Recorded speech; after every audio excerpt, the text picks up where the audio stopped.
നമസ്കാരം. കേരളീയ സമൂഹത്തിലെ ബി.ജെ.പി. വിരോധം ഒരുതരം രോഗമാണ്. ബി.ജെ.പി. എന്ന് പറയുന്ന രാഷ്ട്രീയ പാർട്ടി ഫാസിസ്റ്റ് പാർട്ടിയാണ്.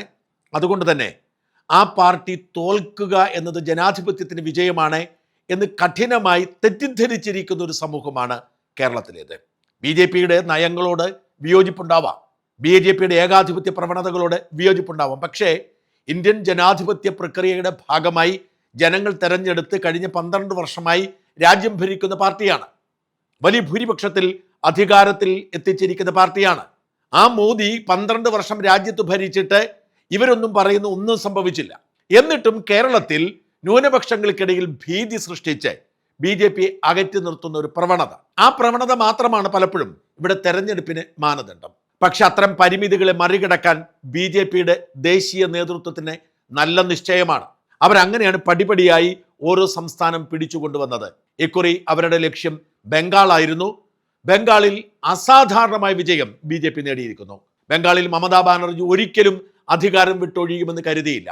പക്ഷേ അധികാരം ഒഴിയേണ്ടി വന്നുവെന്ന് മാത്രമല്ല, മഹാഭൂരിപക്ഷത്തിൽ ബംഗാളിൽ ബി.ജെ.പി. വിജയിച്ചിരിക്കുന്നു. ഇനി അടുത്തവരുടെ ലക്ഷ്യം പഞ്ചാബാണ്. അതിനുള്ള യുദ്ധവും തന്ത്രവും അവർ ആരംഭിച്ചു. അതിനുവേണ്ടി രാഘവ് ഛദ്ദ എന്ന ആം ആദ്മി പാർട്ടി നേതാവിനെയും പഞ്ചാബിലെ രാജ്യസഭാംഗങ്ങളിൽ ഭൂരിഭാഗത്തെയും ബി.ജെ.പി. കൂടെ കൂട്ടി. അത് കഴിഞ്ഞാൽ അവരുടെ ലക്ഷ്യം കേരളമാണ്. അതിൻ്റെ തുടക്കമാണ് ഈ തെരഞ്ഞെടുപ്പ്. 2024 ലോക്സഭാ തെരഞ്ഞെടുപ്പിൽ അവർ ഇത് വിജയകരമായി പരീക്ഷിച്ചു. ഒരു ലോക്സഭാ സീറ്റ് കിട്ടി, 2 രണ്ടാമതെത്തി. ഇതാ 1.5 വർഷം പിന്നിട്ടപ്പോൾ ഇവിടെ നടന്നിരിക്കുന്ന നിയമസഭാ തെരഞ്ഞെടുപ്പിൽ ബി.ജെ.പി. 3 സീറ്റ് നേടിയിരിക്കുന്നു. 2016 ഒ രാജഗോപാലിലൂടെ നേമത്ത് വിജയിച്ച ബി.ജെ.പിയുടെ അക്കൗണ്ട് 2021 പൂട്ടിച്ചിരുന്നു. അതിൻ്റെ പേരിൽ ഒരുപാട് മേനി നടിച്ചു CPM-കാരും കോൺഗ്രസ്സുകാരും. എന്നാൽ അക്കൗണ്ട് പൂട്ടിച്ചിടത്ത് ഇതാ 3 ഫിക്സഡ് ഡിപ്പോസിറ്റ് ഇവർ ആരംഭിച്ചിരിക്കുന്നു. വെറുതെ പറയുന്നതില്ല. രാജീവ് ചന്ദ്രശേഖർ നേമത്ത് ജയിച്ചത് ഏതാണ്ട് 5000-ഓളം വോട്ടുകൾക്കാണ്. അവസാന നിമിഷം വരെ ജയിക്കുമോ തോൽക്കുമെന്ന് ആശങ്കയുണ്ടായിരുന്നു. പക്ഷെ ഇനി രാജീവ് ചന്ദ്രശേഖരെ നേമത്ത് തോൽപ്പിക്കുക പ്രയാസമായിരിക്കും. കാരണം രാജീവ് ചന്ദ്രശേഖരന് കൃത്യമായി വിഷനുണ്ട്. സംസ്ഥാന പ്രസിഡന്റ് എന്ന നിലയിൽ കൃത്യമായി ഇടപെടൽ നടത്താൻ അറിയാം. മണ്ഡലത്തിന് വേണ്ടത് വാങ്ങിക്കൊടുക്കാൻ അറിയാം. കേന്ദ്രത്തിൽ നിന്നും ആവശ്യത്തിന് ചോദിച്ചു വാങ്ങിക്കൊണ്ടുപോയി നൽകാൻ അറിയാം. അങ്ങനെ രാജീവ് ചന്ദ്രശേഖർ നിയമം സ്വന്തമാക്കിയിരിക്കുന്നു. അടുത്തത് കഴക്കൂട്ടമാണ്. കഴക്കൂട്ടത്ത് ജയിച്ചത് മുൻ കേന്ദ്രമന്ത്രി തന്നെയാണ്, രാജീവ് ചന്ദ്രശേഖരെ പോലെ തന്നെ. 2016 കഴക്കൂട്ടത്ത് വി മുരളീധരൻ മത്സരിക്കാൻ എത്തുമ്പോൾ അതിന് മുമ്പത്തെ തെരഞ്ഞെടുപ്പിൽ 6000-ഓ 7000-ഓ വോട്ട് മാത്രമായിരുന്നു ബി.ജെ.പിക്ക് ഉണ്ടായിരുന്നത്. വി മുരളീധരൻ അത് 40,000-ലധികമായി ഉയർത്തി. 2021 വി മുരളീധരന് മത്സരിക്കാൻ അവസരം കിട്ടില്ല. അദ്ദേഹം കേന്ദ്രമന്ത്രിയായിരുന്നു. 2026 വി മുരളീധരൻ മത്സരിക്കാൻ എത്തുമെന്ന് നേരത്തെ തന്നെ അറിയാമായിരുന്നു. കേന്ദ്രമന്ത്രിയായിരുന്നപ്പോഴും കഴക്കൂട്ടത്തുള്ള പ്രവർത്തനം മുരളീധരൻ തുടർന്നു. അതിന്റെ ഫലം കണ്ടിരിക്കുന്നു. കേവലം 20 വോട്ടിന് ജയിച്ചു എന്നാണ് ഇപ്പോഴത്തെ റിപ്പോർട്ട്. ഇനി പോസ്റ്റൽ വോട്ടിന്റെ ഒക്കെ അന്തിമ ലിസ്റ്റ് വരുമ്പോൾ കുറച്ച് മാറ്റം വരാം.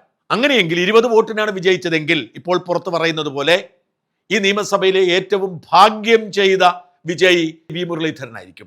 കാരണം CPM-ന്റെ കുത്തക സീറ്റാണ്. 25,000-ലധികം വോട്ടുകളുടെ ഭൂരിപക്ഷത്തിൽ കഴിഞ്ഞ തവണ മുൻ മന്ത്രി കൂടിയായ കടകംപള്ളി സുരേന്ദ്രൻ ജയിച്ച മണ്ഡലമാണ്. അവിടെയാണ് നേരിയ വോട്ടുകൾക്കാണെങ്കിൽ കൂടി വി മുരളീധരൻ എന്ന ബി.ജെ.പി. നേതാവ് താമര വിരിയിച്ചത്.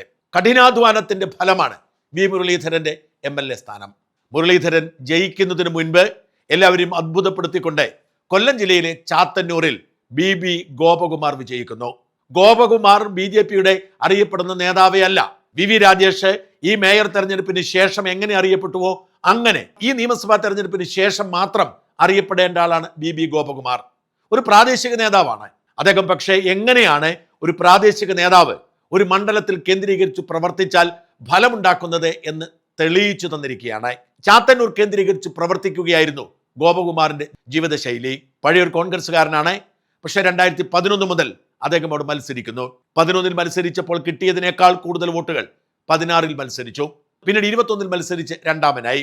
ഇപ്പോഴിത് ഏതാണ്ട് 4000 വോട്ടുകളുടെ ഭൂരിപക്ഷത്തിൽ ഗോപകുമാർ ചാത്തന്നൂർ കീഴടക്കിയിരിക്കുന്നു.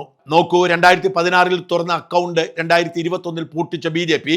2026 3 അക്കൗണ്ടുകൾ തുറന്നിരിക്കുന്നു. അതും കരുത്തരായ 3 നേതാക്കൾ. ഇക്കുറി ഇടതുമുന്നണിയിൽ നിന്നും കരുത്തരൊന്നും അധികം വിജയിച്ചു വന്നിട്ടില്ല. പ്രതിപക്ഷം പേരിന് മാത്രം അവിടെ പോയിരിക്കേണ്ടവരാണ്. അവിടെയാണ് 3 ബി.ജെ.പി. ജനപ്രതിനിധികൾ നിയമസഭയിലേക്ക് എത്തുന്നത്.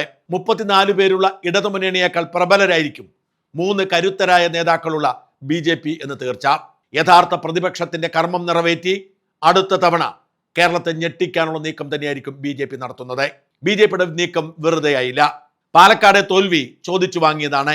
അവസാന നിമിഷമുണ്ടായ അനാവശ്യമായ വിവാദങ്ങളാണ് പാലക്കാട് ശോഭാ സുരേന്ദ്രനെ തോൽപ്പിച്ചത്. മഞ്ചേശ്വരത്ത് സുരേന്ദ്രനെ തോൽപ്പിച്ചതും കയ്യിലിരിപ്പ് തന്നെ. അശ്വിനി എന്ന ജനകീയായ നേതാവ് അവിടെ മത്സരിച്ചെങ്കിൽ ജയിക്കുമായിരുന്നു. പക്ഷെ അവസാനം സുരേന്ദ്രന് വേണ്ടി ആ മണ്ഡലം ഒഴിഞ്ഞുകൊടുത്തവർ കാസർഗോഡ് മത്സരിച്ചു.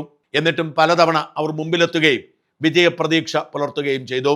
കോഴിക്കോട് സൗത്തിൽ നവ്യ ഹരിദാസ് പലതവണ രണ്ടാമതെത്തി. തിരുവല്ലയിൽ അനൂപ് ആന്റണിയും പാലായിൽ ഷോൺ ജോർജും കരുത്ത് കാട്ടി.